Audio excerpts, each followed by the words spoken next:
Hello students, today in this lecture we will continue the discussion on the design of spur gear.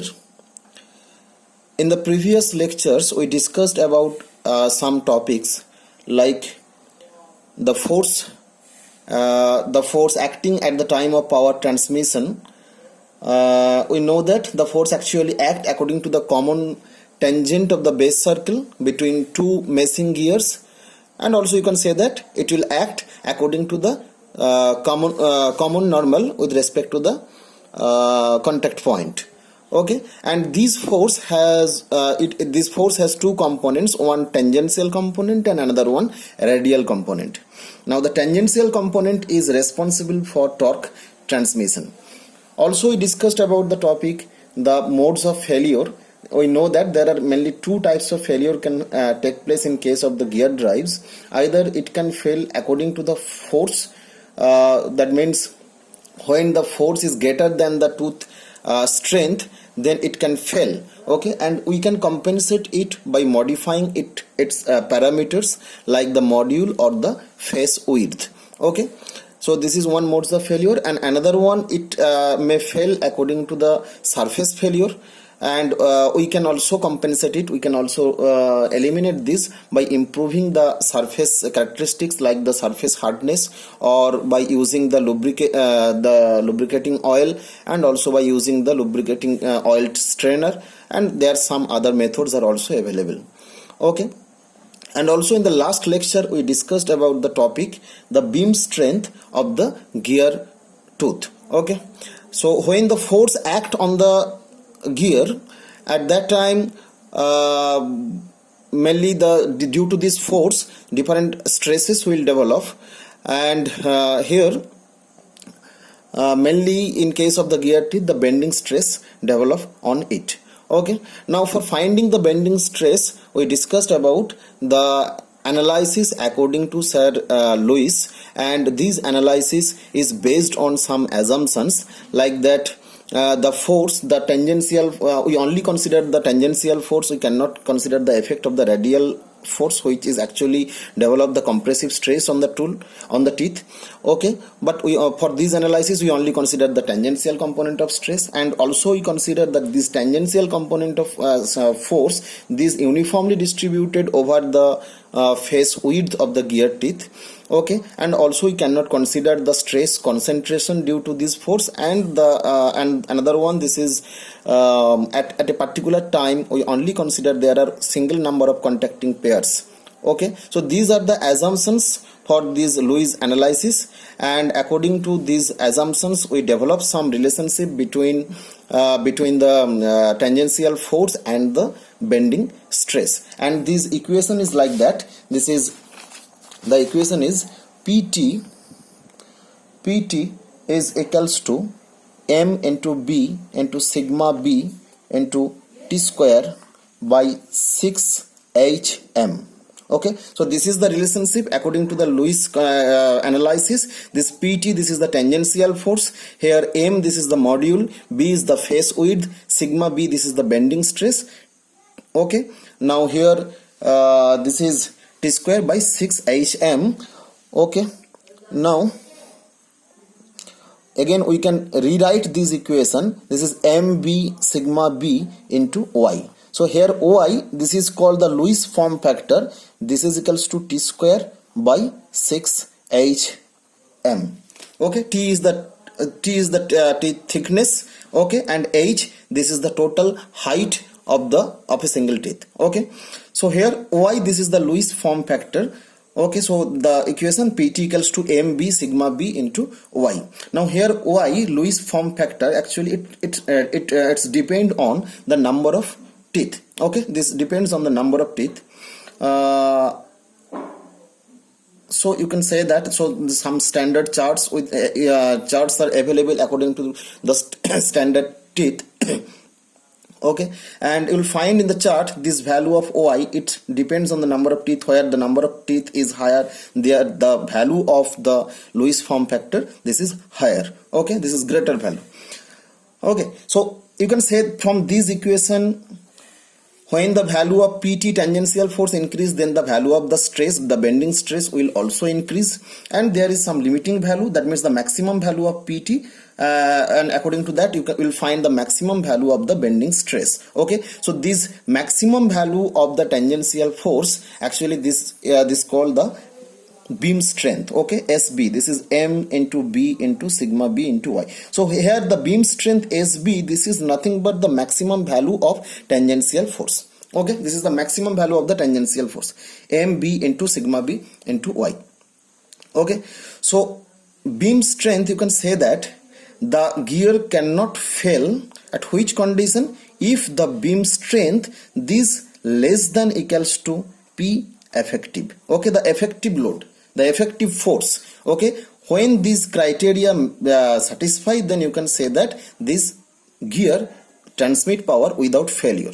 Okay, now here the term the P, this is force, the effective force, and this beam strength actually developed with respect to the tangential force. So there is this difference, the tangential force and the effective force. Actually this tangential force equation we develop it with respect to some assumptions according to the Lewis analysis, and effective load, you can say that this is the actual one. Okay, so this P tangential force or SB, the beam strength, this develop with respect to some assumptions which is not the just like situation, just like the practical situation, and P effective, you can say that it is near to the practical situation. Okay, so beam strength when less than the effective load, effective force, you can say that the gear is not under failure. Okay, so in the last lecture we discussed up to that much a portion. Now here in this equation we use the term the bending stress. Now the question is what will be the value of the bending stress?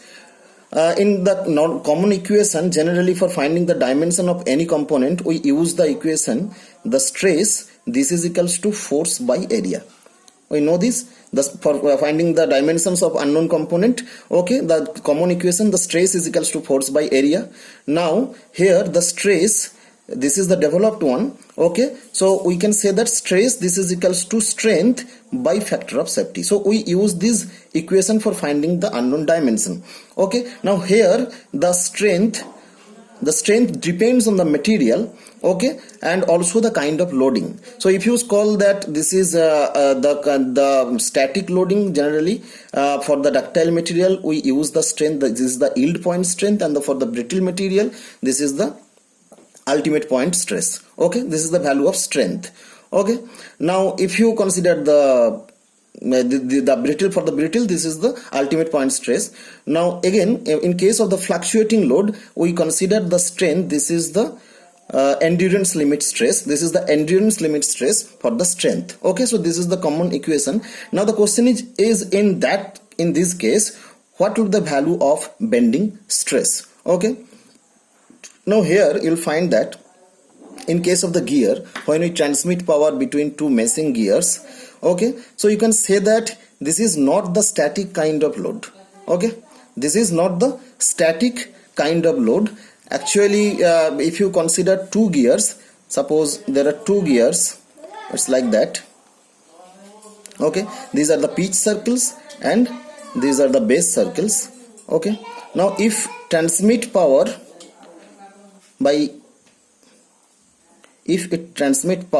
suppose it rotates like that, and it will be opposite in sense. Okay, so there are two gears. So in that case you can say that at the time of engagement, initially when the engagement takes place at the starting point, there the force is minimum. Okay, there the force is minimum, you can say that it is 0. And also when disengagement takes place at the last point of the contact, you can say that there also the force is 0. Okay, so at the time of engagement at the starting point, you can say that the force is 0, and also at the end point when separation takes place, at that time also you can say that the force transmitted between one gear to the another one, you can say the force is 0.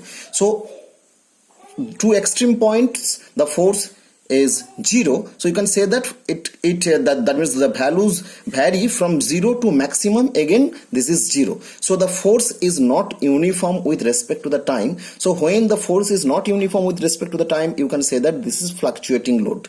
Okay, this is fluctuating load. So if you draw the stress time diagram, this is stress in the y-axis and time in the x-axis. So that means the stress variation is like that. The stress variation is like that. Okay, so this is for one cycle, this is for one cycle. Okay, here the stress value is maximum, here the stress value is maximum. Okay, so initially when engagement take place, the stress value is 0 because the force, this is 0, and here this is maximum at the midpoint, and again this is 0. Okay, so if you consider one teeth for a particular gear, suppose this one, if you consider this, so initially when engagement take place, then the stress is 0. Okay, and when the separation take place, it's 0. So after one cycle, one complete rotation, it will again in contact with some another teeth with the meshing gear. Okay, again the stress will develop. It will initially it is 0, then maximum again it is 0. So like that way the cycle continue. Okay, so the magnitude of the force with respect to time, this is varying. So the kind of stress, this is fluctuating. Okay, now again if you consider some idler gear, it's like that.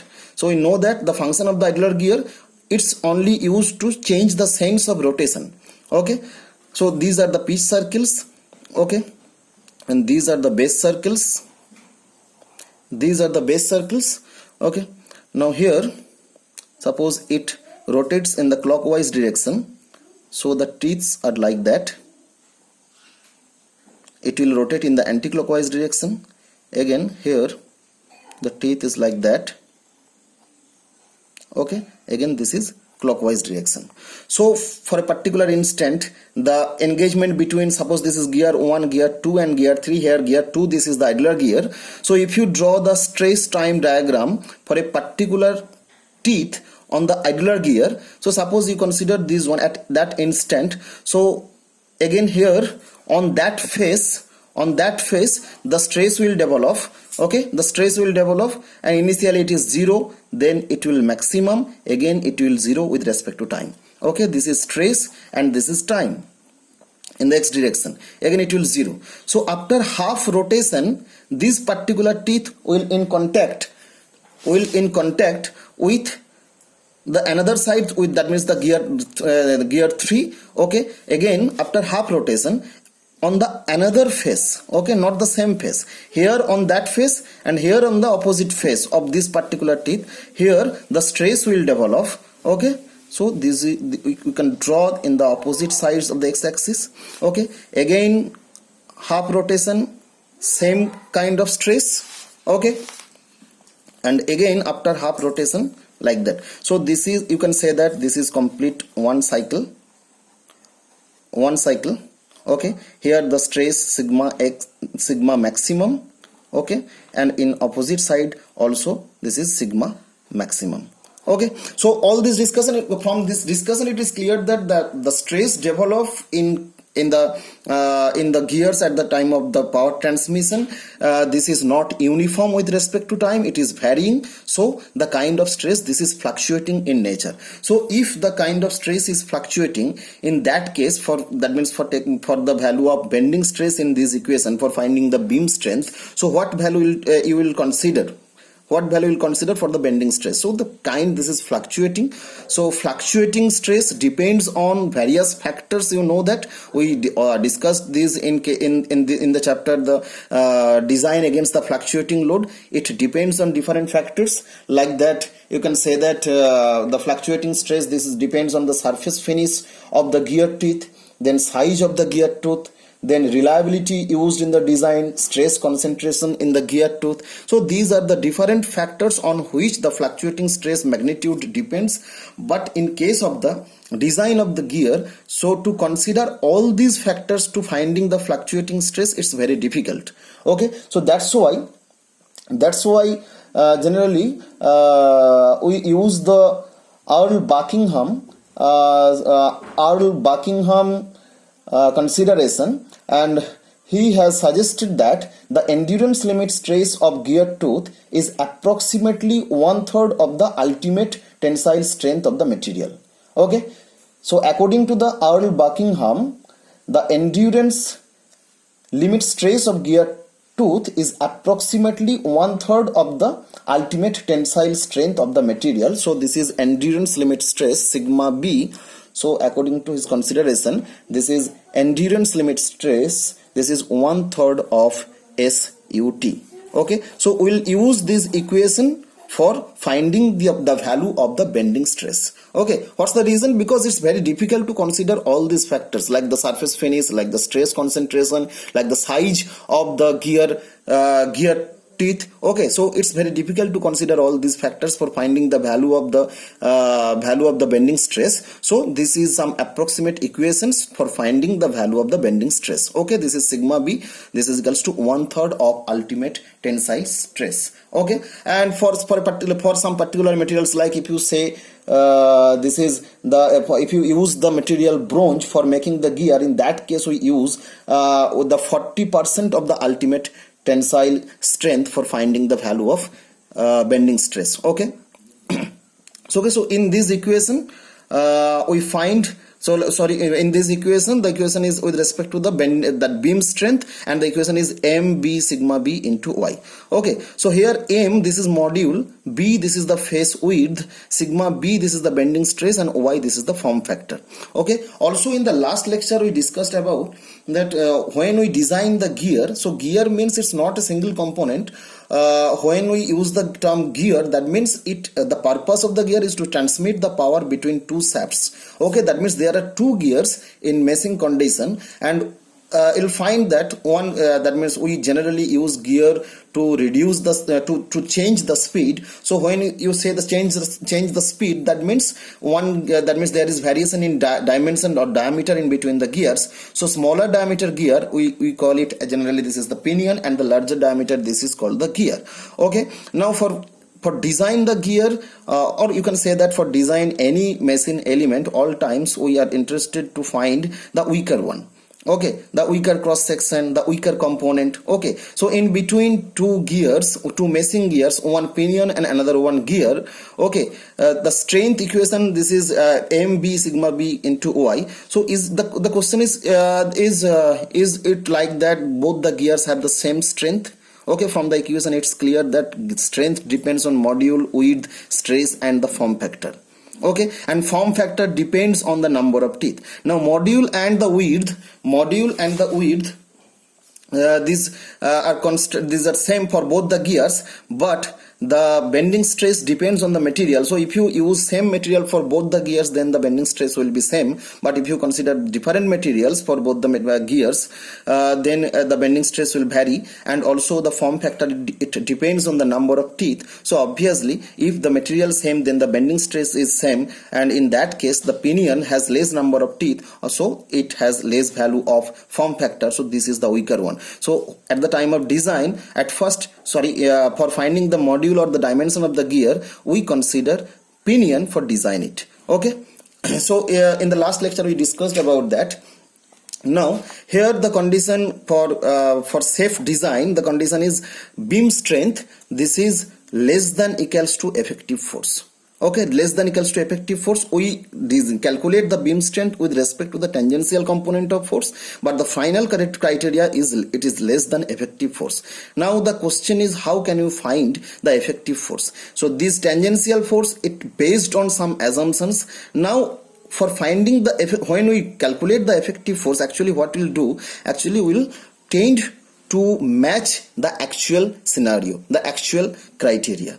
Okay, now one by one we'll try to go towards the actual load act on these gear teeth at the time of power transmission. So the first one, in that case we calculate the tangential component of force.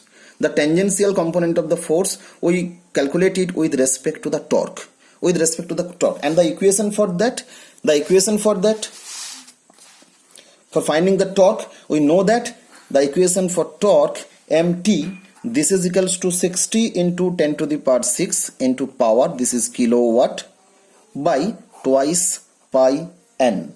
Okay, so this is the equation for torque. Okay, and after finding, so in a problem statement you will find how much power is required to transmit, okay, at which speed. So from this available data you can calculate the value of torque. Okay, you can calculate the value of torque. This is the unit, this is in this equation, this is in Newton millimeter.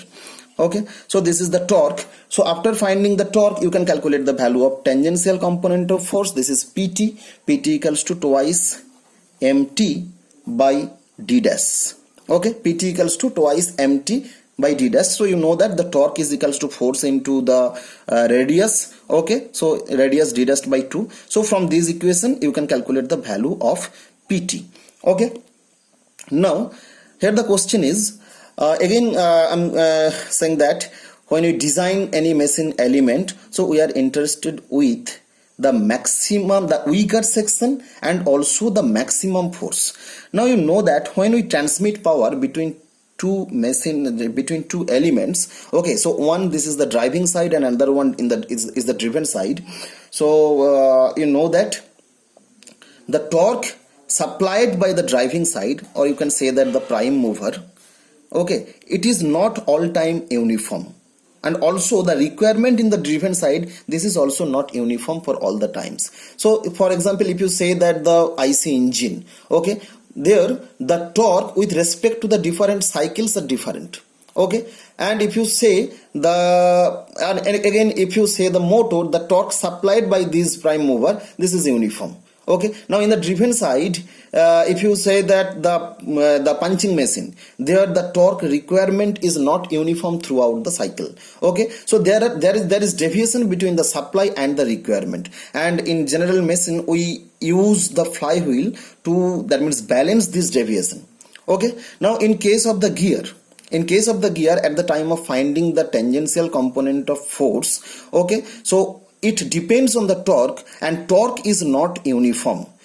Okay, so at the time of design, the torque is not uniform, it is varying. So what value of tangential component force you consider for the design of the gear? Obviously the maximum value. Obviously this will be the maximum value. And how you'll find the maximum value of the force? Okay, so you can say that the maximum value of the tangential component of force you'll find when the torque is maximum. Okay, when the torque is maximum. Okay, so maximum torque depends on different factors. Okay, it depends on on different factors. So there are some factor, that means this is some factor is available for finding the maximum torque, or you can say that finally the finding of the maximum force. This is called the surface factor. Okay, so the surface factor, we use the notation CS. Surface factor, you can say that this is equals to maximum torque by the rated torque. Surface factor, this is equals to the maximum torque by the rated torque. So if you find the value of the rated torque according to the available data, okay, so by the value of the surface factor, if this value is available to you, then you can calculate the value of the maximum torque, or finally you can calculate the value of maximum force,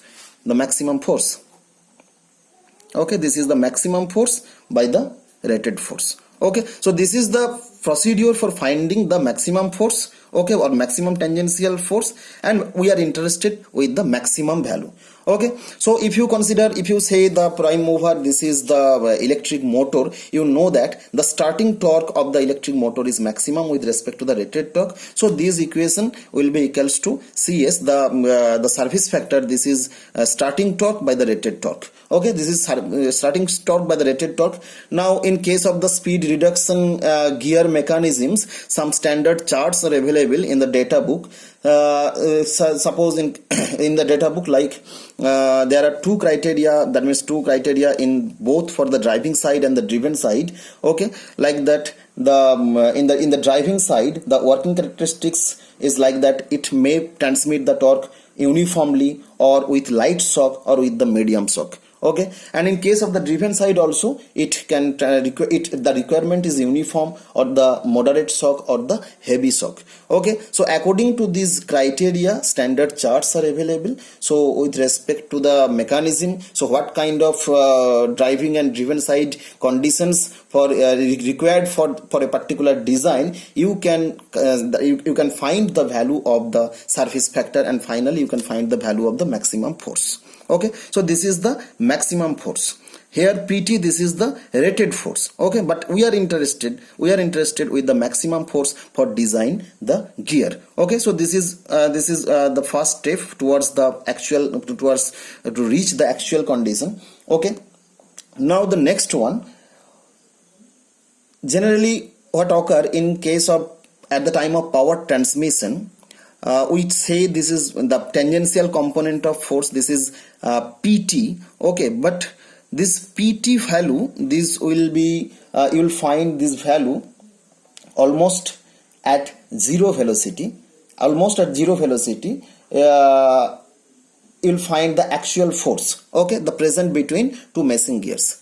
When the velocity of these two gears, this is very less, okay, near to zero, then you can measure the value of PT. You can measure the value of PT, but when it will transmit the power with moderate speed, okay, at that time what will occur?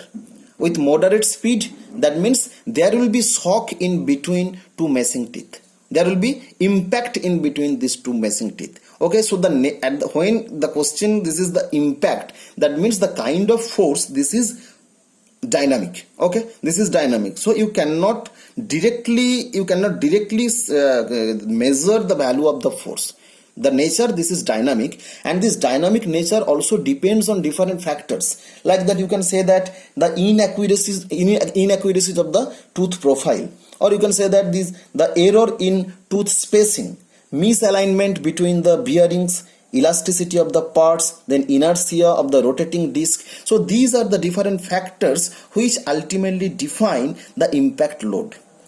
When the speed of the gears is very less, nearly to zero, then you can measure the force, okay, and you can say that this is nearly static nature.